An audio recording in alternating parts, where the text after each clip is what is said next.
Assalamualaikum warahmatullahi wabarakatuh.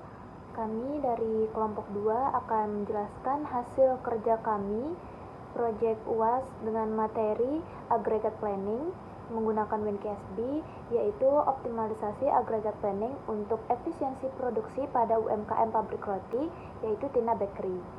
Di sini anggota kelompok 2 ada yang pertama yaitu Nuza Triayu Febrianti, Nadia, Ardina Amelia, Herwina Mulia Dwi Putri, Malatul Haniah, dan Syahrul Mubarok. Selanjutnya akan dijelaskan oleh rekan saya. Oke, baik. Di sini saya akan menjelaskan terkait latar belakang dari proyek yang kita ambil. UMKM merupakan pilar ekonomi nasional dengan sektor pangan, khususnya produksi roti, memiliki potensi tinggi. Tina Bakery, UMKM roti rumahan di Mataram, menghadapi tantangan pengelolaan produksi seiring meningkatnya permintaan. Jadi aggregate planning ini relevan untuk menyelaraskan kapasitas produksi dengan proyeksi permintaan, mengoptimalkan tenaga kerja, jam kerja, dan bahan baku. Penelitian ini bertujuan untuk menganalisis penerapan strategi ini untuk meningkatkan efisiensi operasional Tina Bakery. Baik, perkenalkan, nama saya Muhammad Syahrul Mubarok dengan NIM F1F023119. Jadi di sini saya akan menjelaskan tentang pengertian dan strategi aggregate planning. Jadi apa itu aggregate planning atau perencanaan agregat? Jadi aggregate planning adalah penjadwalan produksi jangka menengah sekitar 3 bulan hingga 18 bulan atau sekitar 1,5 tahun untuk menyelaraskan kapasitas dengan perkiraan permintaan serta menghindari biaya tidak perlu. Jadi aggregate planning ini fokusnya pada unit produksi keseluruhan, bukan produksi individu. Menurut Heiser et al., proses ini dimulai dengan mengidentifikasi kebutuhan, permintaan masa depan, lalu mengatur sumber daya seperti tenaga kerja, jam kerja, persediaan, serta kapasitas produksi agar seimbang. Selanjutnya ada strategi aggregate planning. Jadi strategi aggregate planning ini ada 3. Yang pertama ada level strategi, yang dimana digunakan untuk menjaga produksi tetap konstan dan menggunakan persediaan untuk memenuhi permintaan. Jadi level strategi ini diterapkan ketika permintaannya stabil dan ingin menjaga stabilitas operasional. Dia tuh berfokus pada menjaga konsistensi produk. Oke. Yang kedua ada cash strategi. Cash strategi ini digunakan untuk menyesuaikan produksi dengan fluktuasi permintaan. Jadi cash strategi ini cocok diterapkan ketika permintaan tidak stabil dan kurangnya fleksibel tenaga kerja. Dan dia ini berfokus untuk menyesuaikan produksi seperti itu. Dan yang terakhir ada mix strategi. Jadi dia ini digunakan ketika ada permasalahan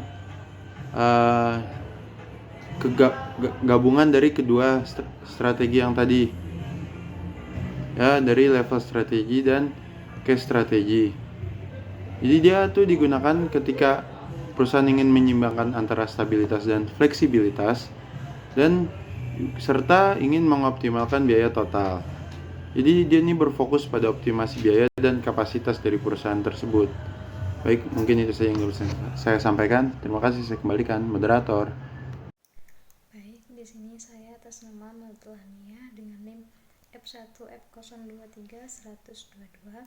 Saya di sini akan menjelaskan tentang konsep efisiensi produksi dan metode penelitian, di mana efisiensi produksi adalah kemampuan menghasilkan output maksimal dengan input minimal tanpa pemborosan sumber daya, di mana ini tercapai saat proses produksi menghasilkan barang atau jasa dalam jumlah dan kualitas yang diharapkan dengan biaya, waktu, tenaga kerja, dan bahan baku paling ekonomis.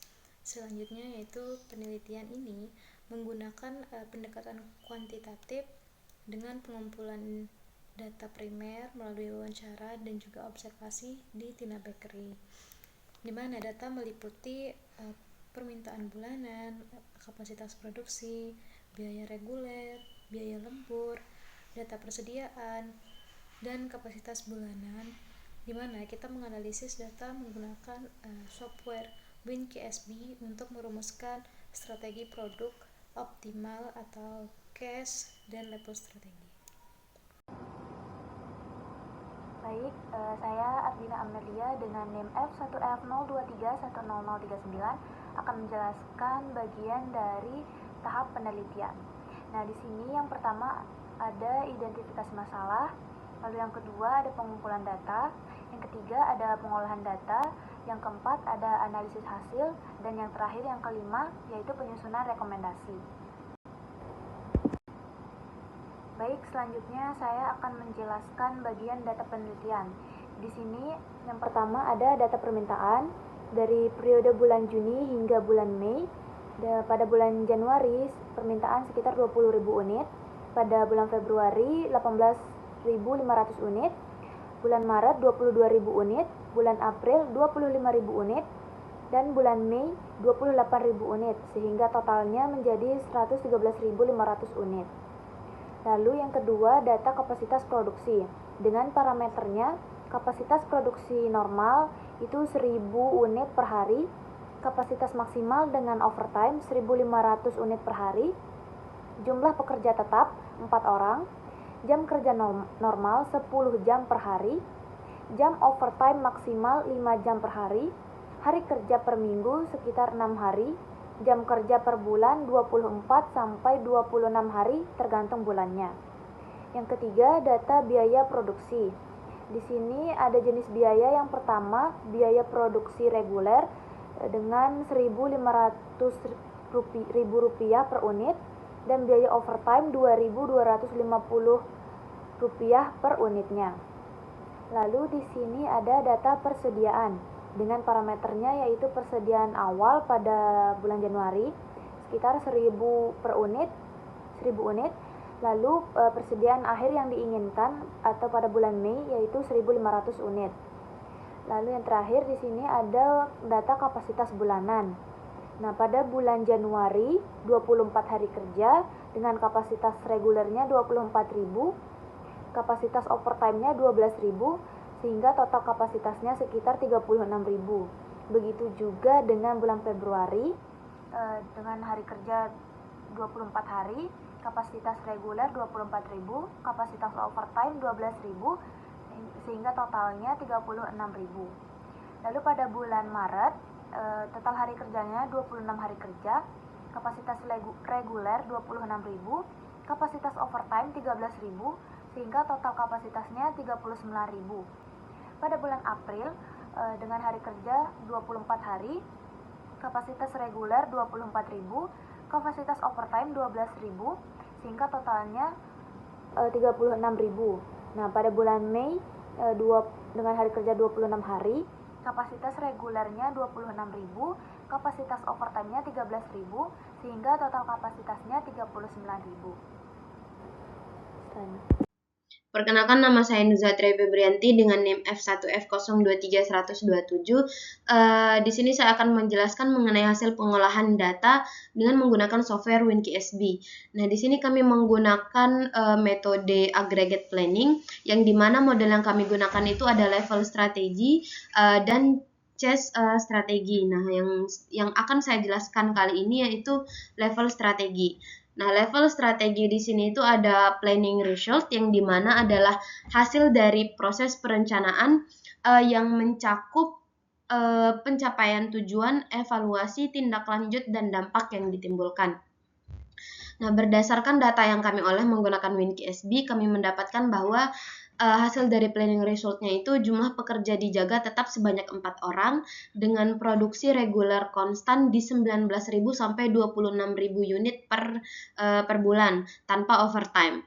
Total produksi selama 5 periode itu sebesar 114.000 unit, sedikit melebihi total permintaan, yaitu 113.500 unit, sehingga terbentuk ending inventory-nya itu sebesar 10.000 unit secara kumulatif.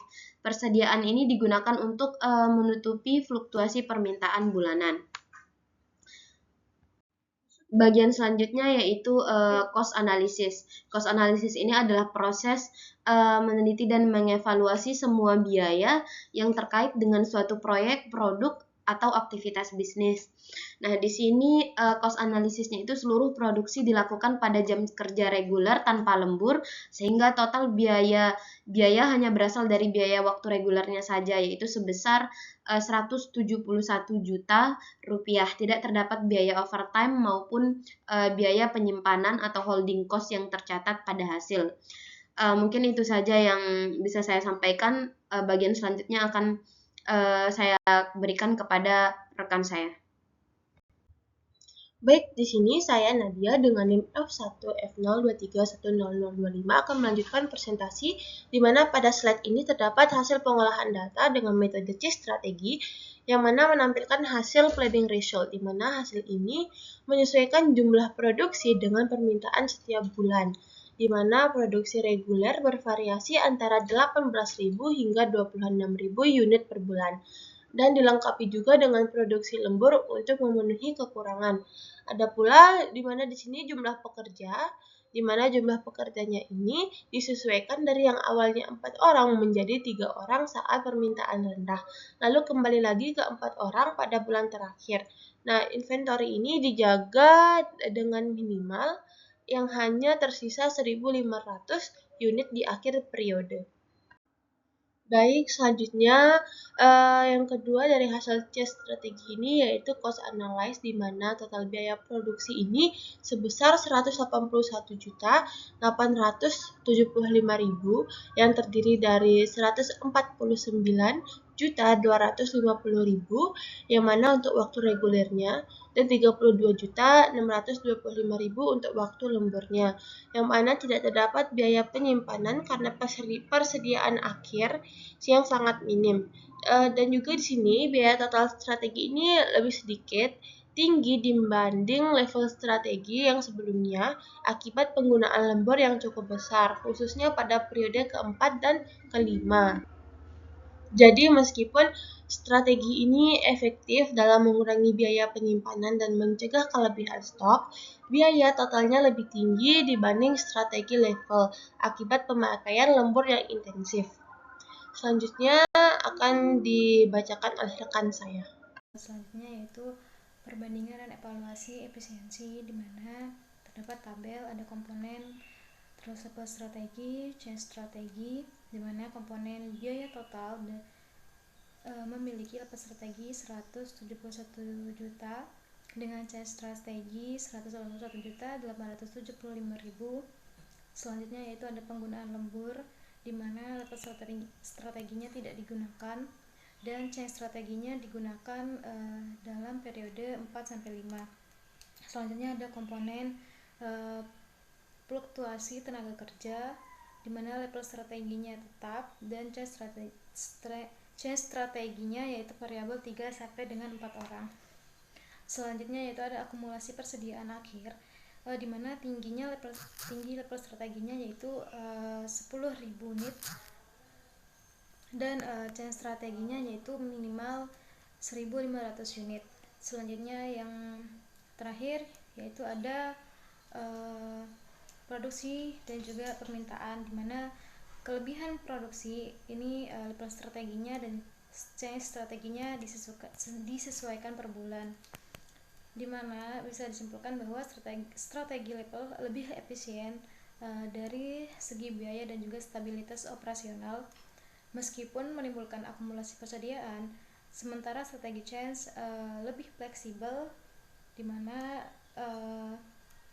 minimnya persediaan tetapi menimbulkan biaya lembur yang lebih tinggi dari potensi kelelahan karyawan akibat variabilitas beban kerja. Perkenalkan, nama saya Herwina Mulyadi Putri dengan NIM F1F023143. Jadi di sini saya akan memberikan kesimpulan. Penerapan aggregate planning terbukti meningkatkan efisiensi operasional Tina Bakery, level strategi lebih efisien dari segi biaya 171.000 dan stabilitas tenaga kerja dibandingkan case strategi 181.875. Level strategi mengoptimal keseimbangan permintaan dan kapasitas dengan produksi konstan meski perlu mengolah persediaan lebih besar. Case strategi fleksibel namun biaya lembur lebih tinggi dan beban kerja fluktuatif kurang sesuai UMKM. Adapun saran yang kami berikan, terapan level strategi secara konsisten untuk efisiensi biaya dan stabilitas tenaga kerja. 2. Terapan sistem roti stok dan pengawasan masa simpan untuk produk roti. Lakukan evaluasi rutin terhadap fluktuasi permintaan dan kapasitas produksi. 4. Gunakan sistem pencatatan dan perencanaan produksi berbasis digital sederhana. Terima kasih. Baik, cukup sekian presentasi kami dari kelompok 2. Wassalamualaikum warahmatullahi wabarakatuh.